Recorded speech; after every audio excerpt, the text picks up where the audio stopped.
generally oil and gas, and basically we had outlined our position to Exxon, and the position is we are obligated by the laws of Guyana to pursue the interests of the people of Guyana, and we are committed to do that. However, we are well disposed to listening to their position and talking about it with the aim of ensuring that the end of what happens in the oil and gas sector is in the interest of the people of Guyana. Thank you, sir. Are you taking questions off the press statement? Shanika, before. Davina, sorry, just one quick question on this oil and gas. Just one, and then I will shut up. You have been talking with Exxon, even as Exxon has been releasing funds for certain constructions, like I understand they're funding the construction of some stadium in Belize. This is not money, I think, that's going to be passed through the consolidated fund. Were you made aware of such a contribution by Exxon to the state? What I read in the press, but I had no direct discussion with Exxon on what they're doing in terms of any construction. All right, just on the question by Ms. Davina, today's press conference is geared towards the statement that we presented today. We will have our regular press conference on Thursday where we'll be able to take questions on any other subject lines. But today we want to stick to the issue of this matter. Yeah, Shanika, just if I can make a language regarding one point that sometimes is not doesn't come across or isn't as clear is that the language regarding a parent company guarantee and the intentions behind it, really it is the coalition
income in the pockets of our people, our what we call minimum livable income approach will contribute to ensuring that a lot of our people stay in Guyana. We also need to do a number of things.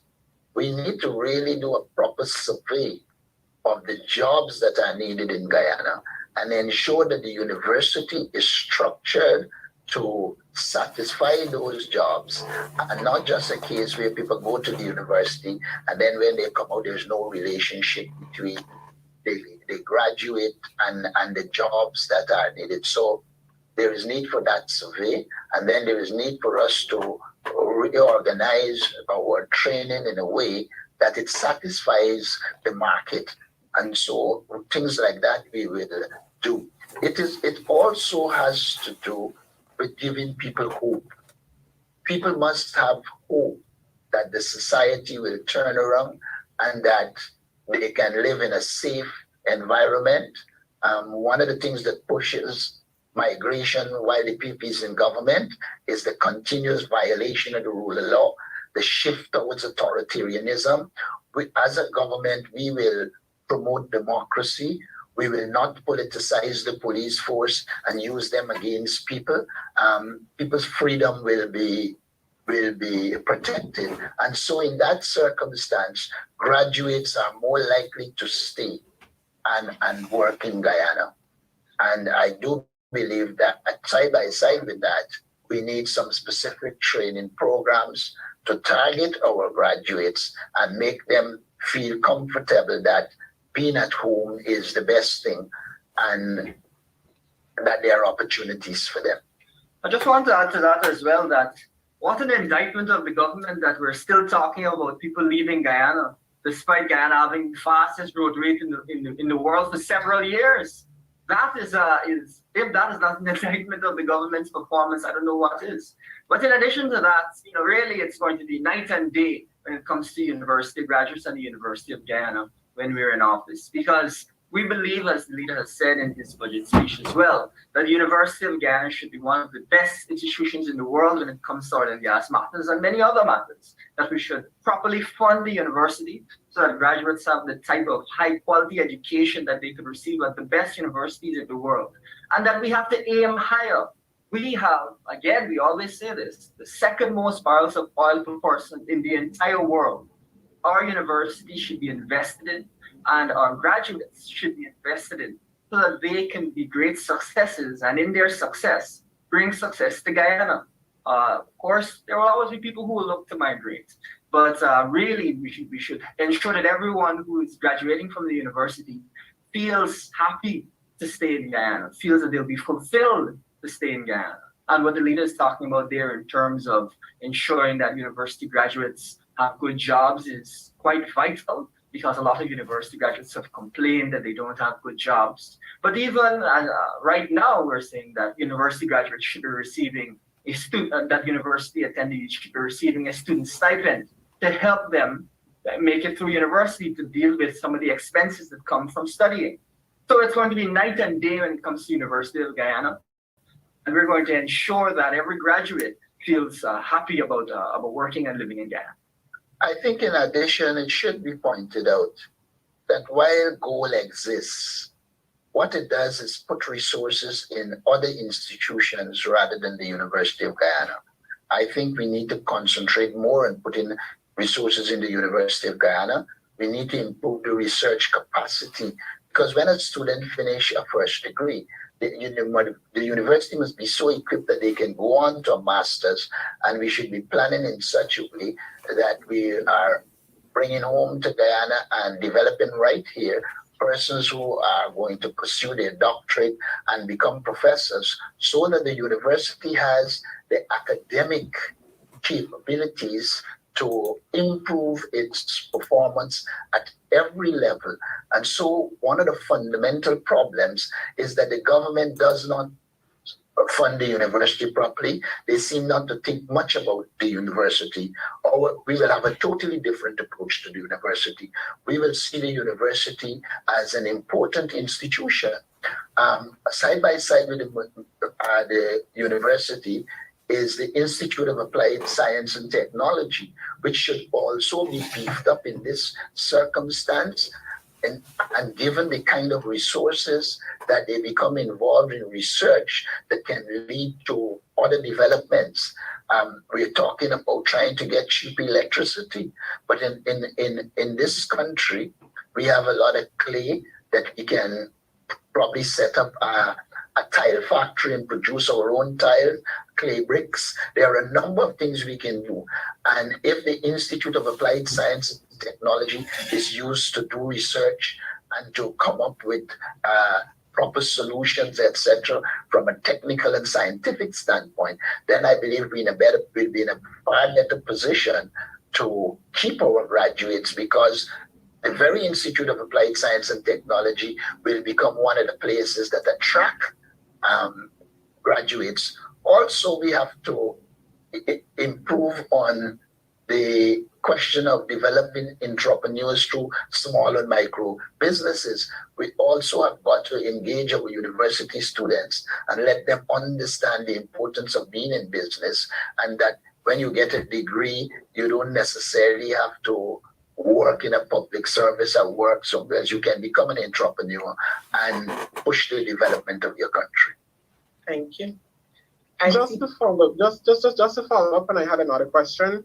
So you're saying, Mr. Norton, with regards to the gold scholarship, are you saying that money which is being invested into that program should be invested into local universities, the University of Guyana, and other programs? That's one. And I'll ask my final question and be finished with it. What approach should be taken, sir, to effectively address recent cases of assault on cops? What do you believe is the root cause of this? Because we've been seeing it over and over from recently, and it's been happening last year and sometime this year. What do you think could be the root causes of those things? That's it for me. First of all, let me start with gold. Gold doesn't come over to me as satisfying the needs of the people of Guyana. And if it does, it's minimal. There's probably need for an assessment of what gold would have achieved and not achieved. That's the first thing. The second thing is, whether there is gold or not, we should be investing in the University of Guyana, because it is our premier institution, and with human resource development being the key to the advancement of the country, then they should put the resources there and allow the University of Guyana to advance. As it relates to the assault on policemen, it's really a manifestation of the breakdown of the rule of law in Guyana and the lawlessness that operates under the PPP. I've consistently pointed out that the PPP recruits a lot of persons who are in conflict with the law. In Linden, in Buxton, you can name it. It is that creation of that environment that is conducive to lawlessness that would have resulted in the situation when a man could say in the public domain, I am, you know me, I'm a killer. If I had my gun here, what would have happened? And this man is affiliated to the PPP in Buxton. And we have made the point regularly that the PPP is not recruiting from these communities people who are decent, development-oriented. They have a penchant for finding those in conflict with the law. I think that is one factor that contributes. And then if you have a situation where there are allegations of bribery and corruption against a vice president, and then the police can't do anything about it, then people lose respect for the police. One of the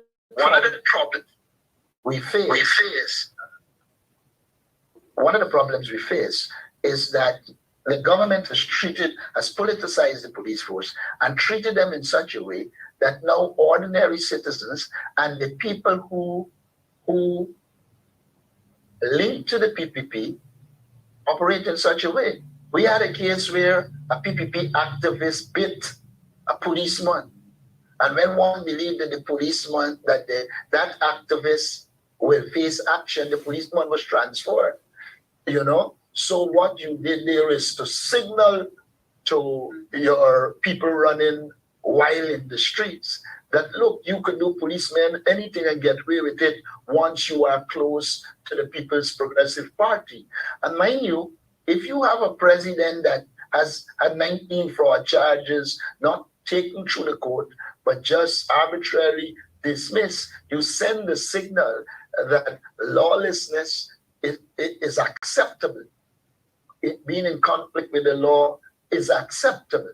And so the other thing is that when we look at the criminal investigation department, and I made this point on many occasions, if you remove the capacity of that department to investigate crimes, you're virtually signaling to people you can commit a crime, and the probability of you not being prosecuted is extremely high, and that will also lead to crime.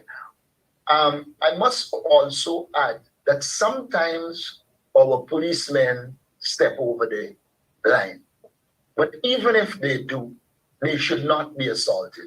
There should be a respect for the law.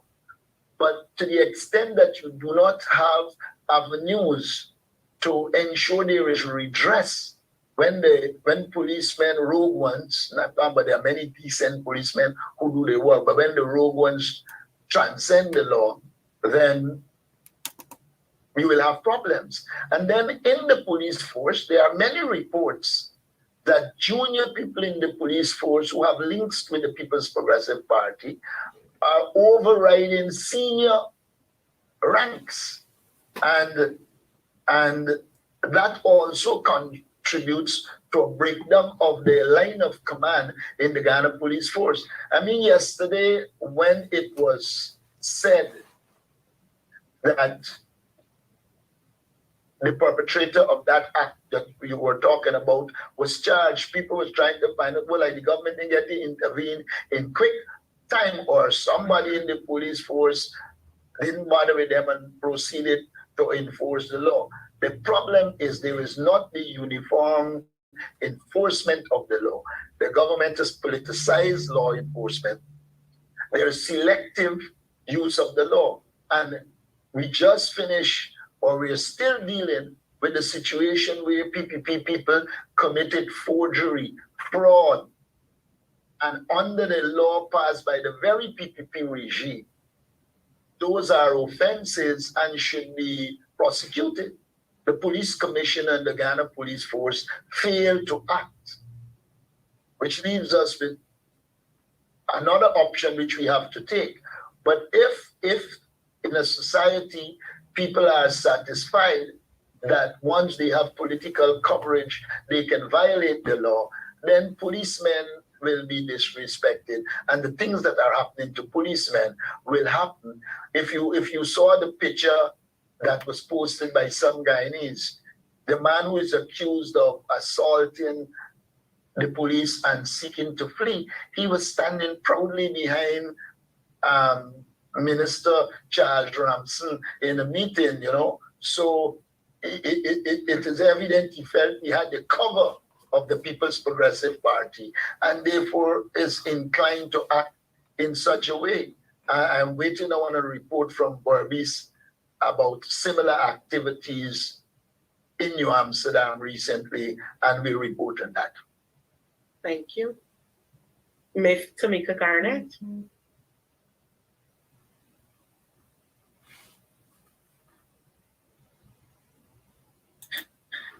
Good morning, everyone. Tamika Garnett, Ghana Chronicle.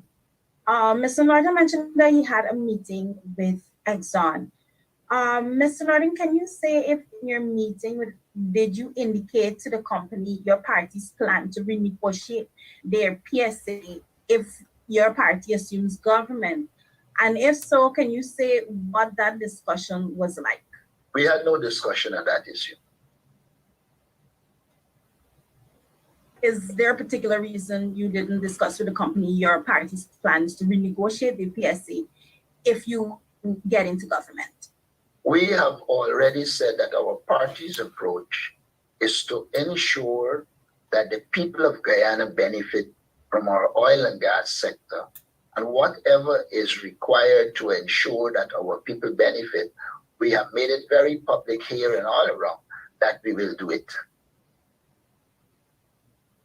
Thank you. I see the hand up. I wasn't finished. I have a few more questions.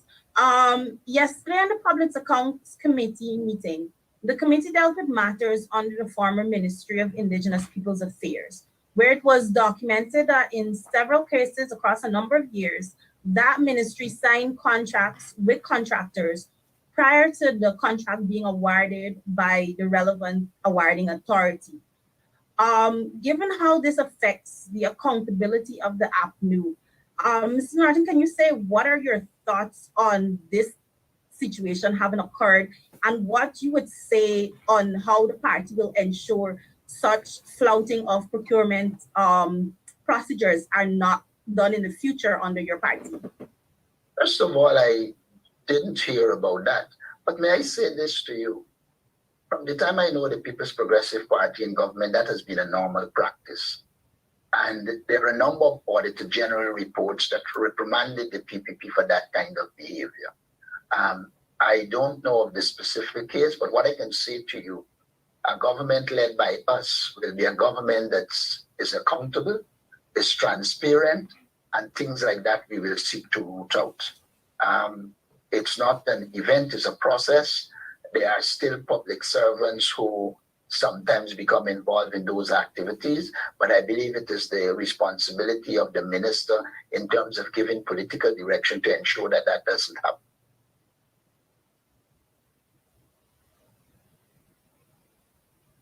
Thank you. Another question. A few weeks ago, APNU Councillor Tritria Richards, who is now running for the PPP, reported that she was being harassed by a specific APNU councillor, and she noted that she had also been harassed by several other APNU councillors. She eventually made a report against one of the councillors.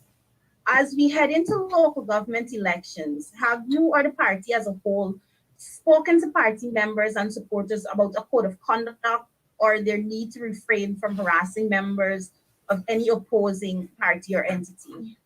First of all, I don't know of us harassing anyone, but I can give you evidence of PPP activists in Linden harassing our people. There is a woman in Kanji that supports our party that the PPP harasses every day, including pelting her house. There are many people in PPP areas. One person from Linden can tell you about the things that some of the PPP people are doing in Linden. Of course, when it is confronted, people, it will go down. The APNU have been harassing them. But the People's Progressive Party lives a life of harassment. If you have to take 10 days workers and force them to go to your activities, then you are harassing people. If you have to go and tell people that they get in a scholarship, etc., and cause them to sign on a document, and then it turn up that they signed for the PPP, that is harassment. The People's Progressive Party is an authoritarian regime that harasses our people in every sense. This position of seeking to accuse of as harassment emerged after Barra Jackdale put out, I don't know if it's an advisory or a diktat to the Ghana police force and the people. It said essentially that, look, if you are harassed by people from the APNU, you should report it to the police and then it will be dealt with.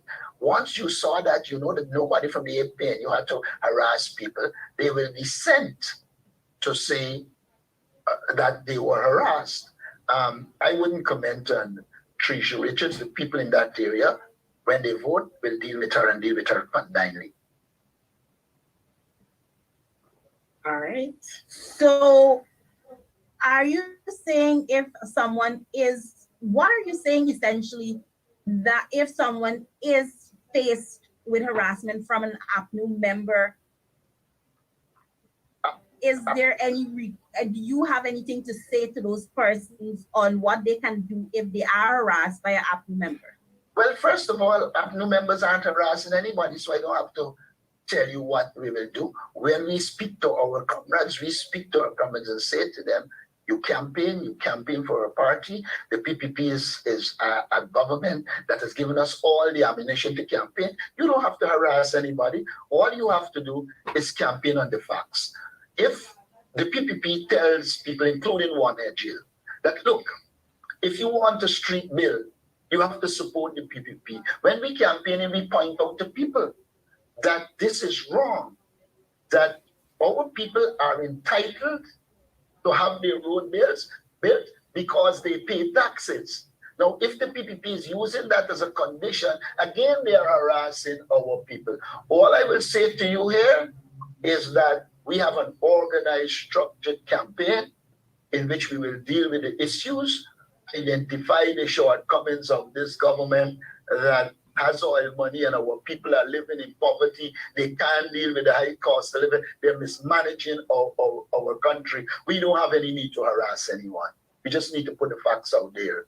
Why do you need to harass anybody when your Vice President Barry Jackdale know that there is nothing in this thing about unlimited insurance and sought to shift it and raise this as an issue as if it is an issue when it isn't? It's just an attempt to browbeat the people of Guyana. Look, the facts on our side, and we don't need to harass anyone. In fact, we are fighting harassment. The fact that every time Carol Joseph Smith discovers something from the PPP, they bring up a charge against her. What is more harassment than that? What is more harassment than the charges you would have brought against Patterson and can't prove it? What is more harassment than the charges that were brought against Winston Jordan and cannot be proven? Look, when it comes to harassment, the People's Progressive Party is the apex of harassers. So I think what we need to be doing is focusing on how we protect our people against PPP harassment, domination, and dictatorship. Thank you. I see the hand of Mr. Mark Benchcott. Thank you so much, Madam Moderator. Good morning, everyone. And I thank you guys for accepting individuals who can ask straightforward questions at your press conference. And I say that before I ask my question that I took umbrage when Barrett Jagdeer is going to dictate who's a journalist and who's a reporter. No one tells him who to accept into his press conferences, and most of them do ask soft questions. And now here are my questions. One, pertaining to the harassment of APNU PNC supporters and APNU AFC supporters. I have seen evidence where a few who have jumped over into the PPP's camp are using whatever influence they may have been given by Barra Jagdeer to harass individuals in New Amsterdam. I have seen a video circulating where a former PNC person is basically boasting and bragging that they will call BJ, get in touch with the police. So if people need evidence of the PPP supporters harassing APNU, PNC folks, maybe they should take a look at that video. How do you feel, assuming that you may have watched or may have seen the video or gotten reports of PPP operatives harassing and are using the police to go after APNU PNC supporters? That's one of my questions as to how you feel about that. The second question is about the visit of a U.S. official to Guyana, and that is Assistant Secretary Pyatt. Have you guys been in touch, or has the embassy been in touch to arrange and to see whether there will be a courtesy call by this official? Those are my two questions for now, sir. First, let me answer the first one last. So far, there has been no contact as far as I know. That is, as it relates to harassment, I saw the video. I am sympathetic to Barbara Pilgrim. I heard her talking about she will call BJ. When you prostitute yourself, you will always be used. And what we're seeing is most of the persons who politically prostitute themselves being used by Barra Jagdeer to achieve his own ends. And so we anticipated it and we'll deal with it. In this case today, I've spoken with the persons in New Amsterdam and say the young man must get a lawyer and deal with the issue because apparently Barra Jagdeer allegedly instructed that the police charge him. They said they will charge him and put him before the courts. We'll be in full defense of him. And we know that it is harassment. We know it is directed and dictated by the PPP, especially Barra Jagdeer. And so we anticipate it, we will prepare for it, and we'll deal with it. The harassment is widespread, and that is because the PPP believe they can use the police force and harass our supporters. Our supporters are encouraged to be steadfast. Our supporters are aware that we will give them all the support that is needed, and that we're working assiduously to beat them in those constituencies. Thank you. All right, I see the hand of Mr. Adam Harris. Thank you. Common Leader, two quick questions. One, the position of Deputy Speaker is up in the air. Has the party identified someone it would nominate for that position, sir? And the last one I would ask, we had the largest budget ever, a record-breaking budget. But the government has gone back to the Natural Resource Fund for additional $30 billion. What message is this sending to the people of Guyana? And how does the opposition view this? First of all, on your first question, we have identified someone to be the Deputy Speaker, but we're not prepared to disclose the name of the person at this time. But amongst the members of Parliament, we've certainly agreed on this. And this is both APNU and AFC. First thing. Your second question is on... Sorry, 3 billion. First of all, it's a manifestation of the fact that the People's Progressive Party doesn't budget properly. If you, in under 6 months, have got to come back to the Parliament for additional funds when you should have budgeted properly, it's an indication that they don't budget properly. The second thing, it's an indication that they are incompetent. And the third thing, it is an indication that they are going after the resources to ensure they accumulate as much as they think they can, because I think they believe that they wouldn't be in government past 2025. Great, thank you. Mr. Mark Benchcock. Yeah, sorry, I have a final question or so. Concerned about the happenings out in Linden, where operatives of the PPP are and known individuals, individuals who are known to police locally and maybe in other jurisdictions, are intimidating Lindeners who are free enough to walk around and support the PNC. And again, I am asking whether you, as leader of the party and as leader of the opposition, is focusing in those areas in terms of harassment. And the other, I have noticed that there has been an exchange of words between yourself and Kashif and Shanghai organization, where I have seen a flyer that says cancel. Can you explain that a little more, please, sir? Well, first of all, let me say that in Linden, we're not afraid of the PPP. We have been exercising restraint. We think what they're seeking to do is to harass us with the hope that we will lose our cool and they will get whatever little benefits they can get from that kind of activity. Our intention is to be steadfast, focused, firm, and ensure that we're not provoked. However, the PPP should know if Linden is provoked, they will be sorry. There's not much I want to say about Kashif and Shanghai. They put out a document which suggested that Lindeners were rejecting Norton's race baiting. There was no race baiting in Linden. We have not been speaking to the issue of race when we are dealing with any community. We have identified the discrimination against African Guyanese. We have identified it, and we believe we have a right to do that. That is not race baiting. And I proceeded to point out that if any race baiting occurred in Linden, it is the night at a function I went to in which Shanghai, who I know since we were growing up, came to me. And he said to me, look, whatever it is, first and foremost, we are Black people. And I didn't respond. I left it like that. So when they put out this thing about race baiting, I responded saying that if any race baiting occur, it is from the Kashif and Shanghai organization.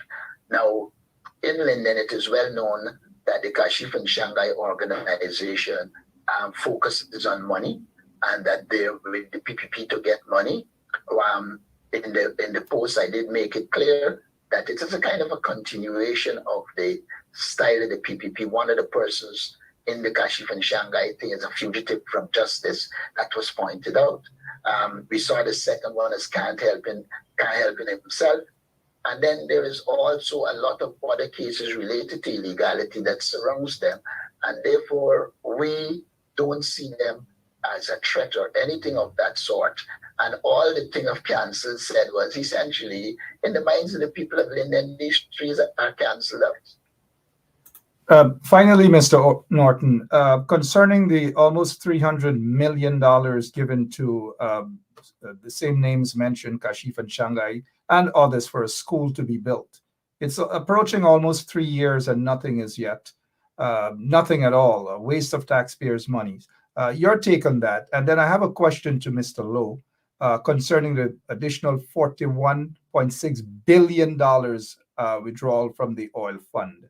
I need Mr. Lowe's position on that, and also where is the $214 million? Has the PPP discovered that, Mr. Lowe?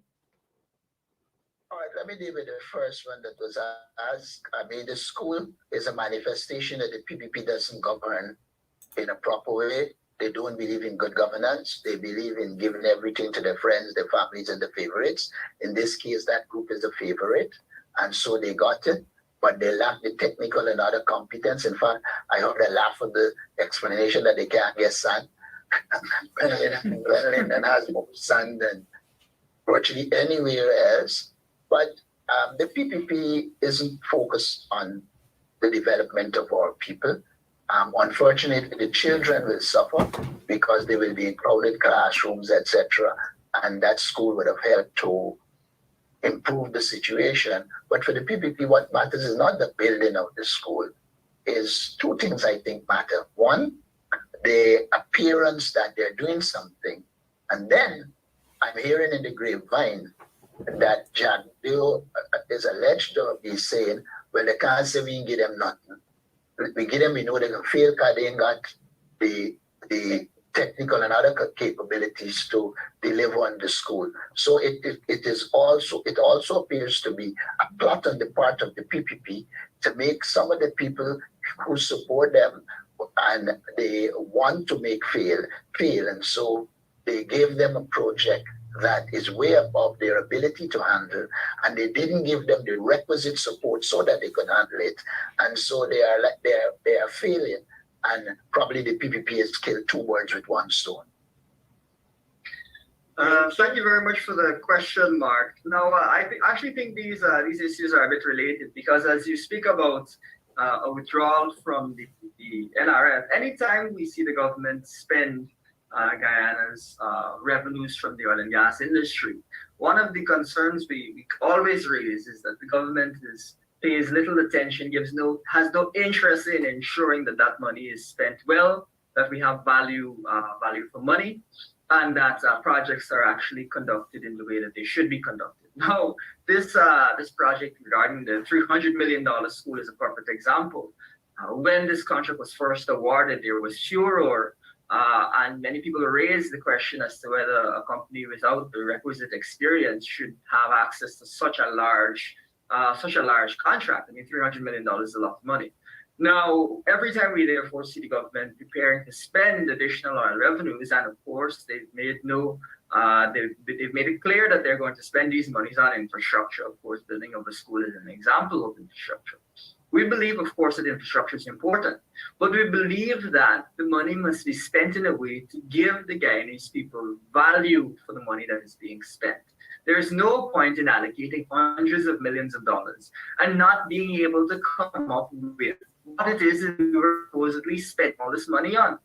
And so this is a microcosm of the broader problem across the country, which is where huge amounts of money are being dumped into the system without Guyanese actually seeing the benefit at the very least in terms of infrastructure, but without Guyanese seeing the benefits in terms of their standard of living, even though we're going through a very difficult cost of living crisis right now.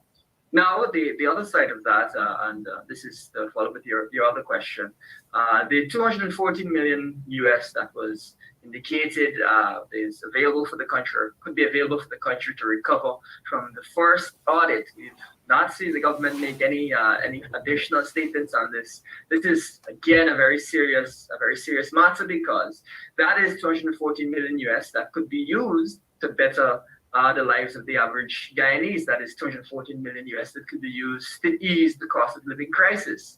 That is 214 million US that could be used to provide schools, just as we're talking about the school that has not been provided. The government has we've already indicated that if it was up to them, they would never audit the offshore expenses, the oil and gas expenses that we face in Guyana. They would never check. They'd be happy to let those audits sit, and if it was up to them, they'd hide the results of any audit rather than looking to recover those funds and put them to use in service of the people of Guyana. So we'll continue to apply pressure to them to do audits, first of all. Second of all, to do audits on time. And third of all, not to hide the results of the audits. And we've said and we'll continue to say it should be a criminal offense not to be auditing these companies, and it should be a criminal offense to be hiding these audits, because that is 214 million US now. But over the life of the oil and gas industry, over the life of our offshore operations, you're talking about tens of billions of US that will not be available to the Guyanese public to ensure that our country is better. Right, thank you. I see we have two other questions here. I'll take these two. Ms. Davina. Thank you.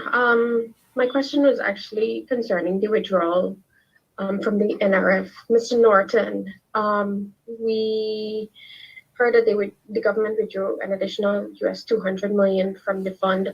Are you concerned that the nation is yet to be privy to the details regarding the use of these funds directly from the investment committee that was appointed by President Ali? I didn't get a question. What about the investment committee?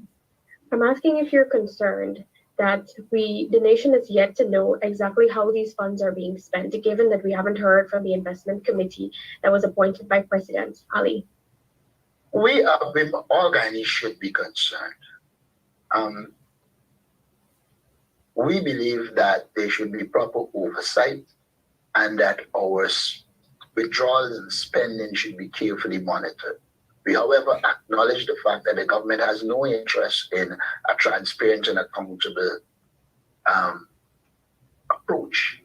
And so we are concerned, and when it comes to the Parliament, we are already prepared to raise questions to be able to highlight to the people of Guyana what is happening in terms of the oil and gas sector and the utilization of the resources from it. Sir, are you saying that you're going to be pushing in Parliament for government to say exactly how these monies are being spent? The two supplementary papers that they bring, we question them and seek to get the details, and we have some wider activities that are going to come on stream that will allow us to question them. However, the problem when you question the government is that they are very arrogant, and a lot of times they don't give the information that should be given. But we think we are obligated to ask the questions. I got you. I think that supplemental paper, though, refers to monies that government wants to withdraw that they earn from carbon credits, and that's going to go into specific projects. But I'm speaking about the NRF, funds being withdrawn from the NRF. What I'd like to know is if you're going to be asking government to show the nation exactly how each cent is being put to use from that fund. Yes, we're going to ask the questions to ensure that they state it. But like I said to you, we have had many cases where we ask questions and the government, because they cannot afford to be transparent and accountable, they tend not to give the answers that are needed. But we will pursue it. All right, thank you. I will take the final question from Mr. Mark Benshaw. Hi, thank you, ma'am. And it is indeed a final question. The Permanent Secretary of the Ministry of Home Affairs, it is quite obvious that the regime wants to quiet that down. any move on the part of the opposition to have that not being swept under the rug? And pertaining to that, Mr. Norton, are you aware, or I'm not sure if your intelligence may have briefed you with regards to the revocation of top government officials' visas, including some members of the Guyana Police Force as well? Well, I have some information at my disposal. There's a tendency when I get information to double check and ensure that it is correct. We know that the government wants to sweep on, in fact, they've already attempted to sweep it under the table, under this carpet, as a matter of fact, because of things passing under the table. And so we will have to consistently keep this in the public domain, like we keep Sugate in the public domain, by pointing out regularly that the police should investigate. As it relates to the revocation of visas, etc., that has always been a characteristic of the PPP government. The PPP government is always linked to illegalities and will always be in conflict with democracies in the world, because a lot of what they do are not in keeping with democratic principles and traditions. And so they will be in conflict because they are authoritarian in nature. All right, thank you so much. And with that, we want to thank all of our media personnel for joining today, and those viewing us on the social media platform.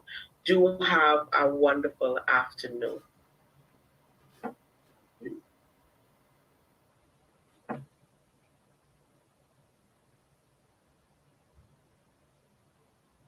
So, this is attorney Shellen Washington, owner and founder of the Washington Law Firm, located at 455 Utica Avenue in Brooklyn, New York. We're specialized in medical malpractice, personal injuries, matrimonial law, and landlord and tenant. If you're in need of legal representation, please give us a call today. The number to call is 718-877-3100. Consultation is free at no cost to you. So call us today to see if we can be of any assistance to your legal needs. Again, the phone number to call us is 718-877-3100.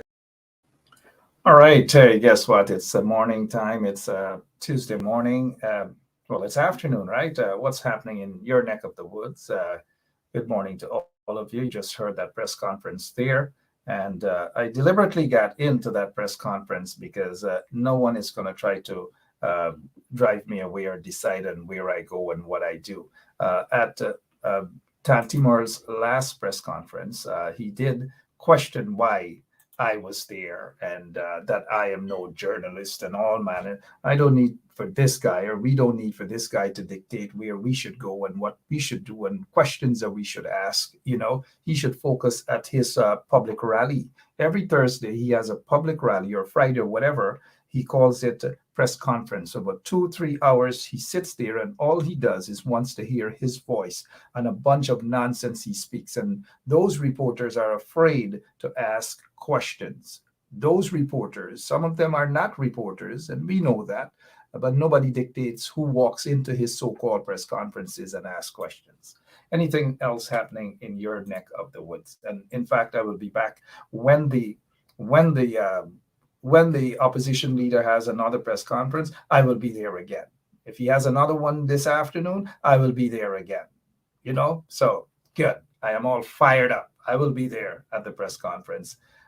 What else is happening with you guys? What's happening?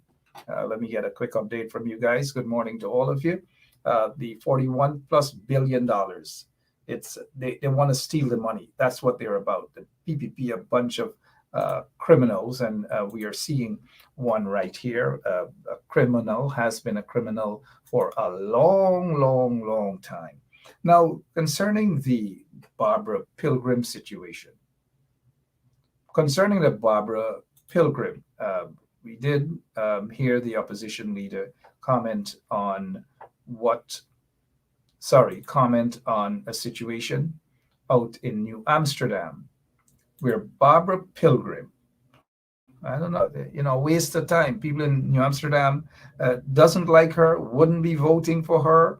But what they're doing, they're walking around, intimidating people. And in that video, she is heard saying that they got to send it or whatever information to BJ. BJ, obviously, at the cathedral, BJ might have a different meaning. But in this context, BJ means Bara Jack Dale. And she did say that she is going to send the video to BJ. And what BJ usually does is that he encourages the police to go and harass individuals as well. That is what he does. He uses the Guyana police force, some members of the Guyana police force, for that. Political activities and intimidating people. Bara Jagdeo does that. And we are going to get that video up if our operator Lemon can just have that video up so that our folks can listen and hear what is happening.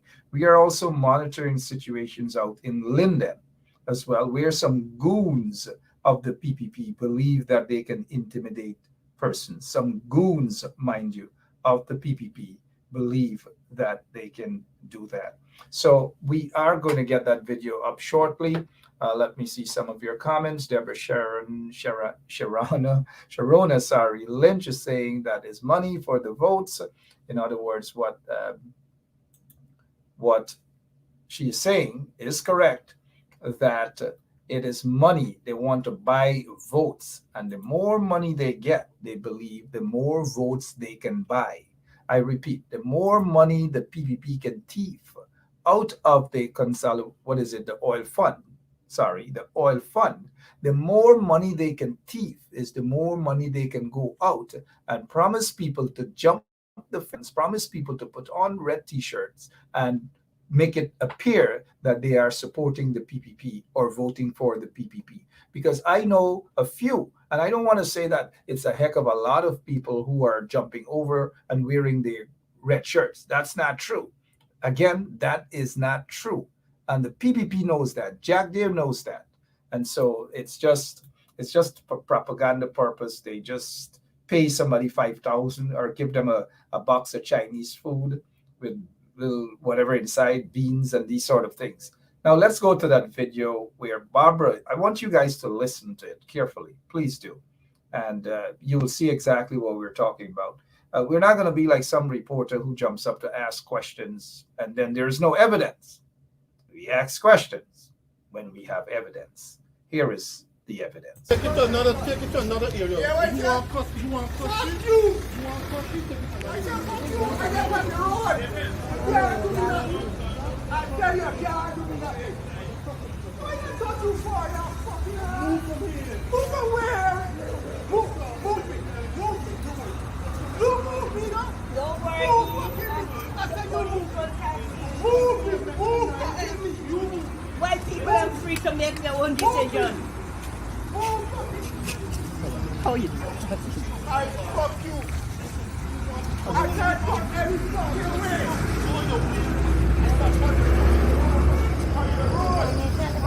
We gonna sell it to BJ tonight. No. Quincy, why you it down?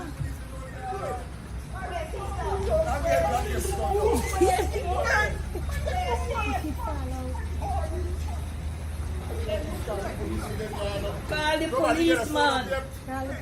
Call the police.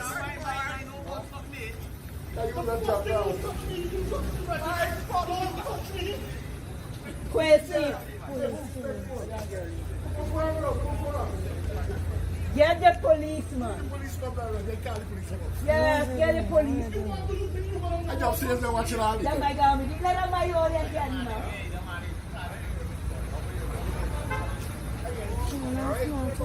How do you stop perform?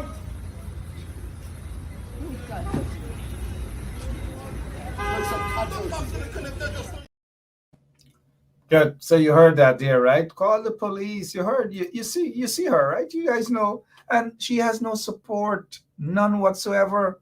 It's like a parasite across to people there in New Amsterdam.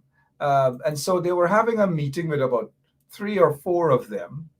And the young man apparently passed and said something, and then like they're ready to. You saw she sent out some big baby. The guy's a big baby. Look, he threw a hand at the guy and he almost fell to the ground, right? And then on top of all of that, call the police, intimidating the people with the police. Call the police, and then when the police gets there, Barra Jack did this, and that is how these swines are operating. But the biggest joke of all of this, outside of her being the biggest joke, you saw when she was walking towards the camera, I almost ran. Seriously, I was afraid. And then she had the gall to look into the camera and say, why people can be free of their choice. Of course people can be free. But people should not be intimidating, walking around the streets of New Amsterdam, attempting to corrupt people by paying them money and taking their ID cards and all these manner of things from what we've been hearing. All these manner of things from what we've been hearing. So listen to exactly, look at the guy that actually tried to protect her. He tried to pull in, or whatever it is, a cuff, and he almost fell to the ground. Take a look. And that's Barbara Pilgrim, actually, the woman who was mayor of Georgetown, New Amsterdam, sorry. She did nothing for the people of New Amsterdam. She was a member of parliament. She did absolutely nothing. But she pops in now, and she's collecting little crumbs from Barra Jack there, and she wants to intimidate people in New Amsterdam. But the people in New Amsterdam are not having it. Kudos to this young man for standing up for his rights. They're not having it, Barbara. Take it to another area. Yeah, you want to cuss? You want to cuss? Fuck you! You want to cuss? You take it to another area. Fuck you! I live on the road. I can't do nothing. I tell you, I can't do nothing. Why you so too far now? Fucking move from here. Move from where? Move me. Move me now. Don't worry. I said you move. Move. White people are free to make their own decision. How you doing? I fuck you. I can't fuck any fucking way.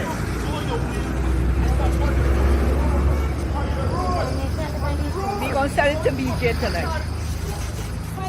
No.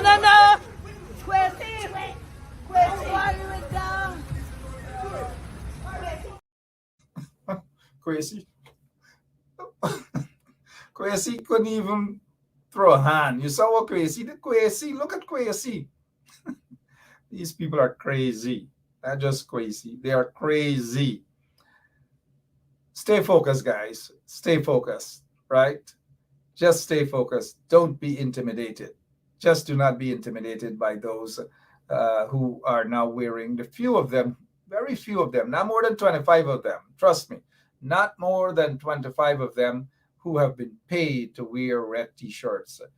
Barbara Pilgrim, you see what she's doing? They get one and two of them, others behind the scene too, feel that they could walk around, whether it's Pitt Street or wherever. And those in New Amsterdam, and I'm speaking directly to the folks in New Amsterdam, if you know and you see these type of people, the Barbara Pilgrims and them, the ones who are now eating the little crumbs, when you see them walking around and forcing you to buy your votes, record them. And the businesses that are violating your rights and are on the side of the oppressors, walk straight past them. Don't support them. Some of them are in Pitt Street too. Don't support them. Barbara Pilgrim has no influence, none whatsoever. Nothing. Now she moved out from Tugboat Park over to Ryman's Irvin. So the people at Ryman's Irvin do have a new neighbor. I don't know for how long, but they have a new neighbor. Maybe she'll go back to Tugboat Park after the local government elections, and they don't win because New Amsterdam is not going to go into the hands of the PPP. Never, absolutely never, ever. So yeah, sorry about that. We've got to go now. We will be back later on, maybe this afternoon, maybe tonight, but we will be back. Any update on this as well? They're in jail. They should be in jail, mind you. I'm not sure. I haven't heard of any what is it, high court petition being filed for that one. That's what's his name, Demon, is in jail right now. In jail right now. All right. My name is Mark Benshap, on the streets right now. On the streets right now. The permanent secretary of the Ministry of Home Affairs is in serious hot water. People she's associated with are themselves in hot water. Very, very hot water. Hot, hot water. And now it is for Ropes Ben to say whether his US visa was actually revoked or not. And hopefully he should give you guys that answer very, very soon. But for now, my name is Mark Benshap, and I'll see you guys later on. God bless you.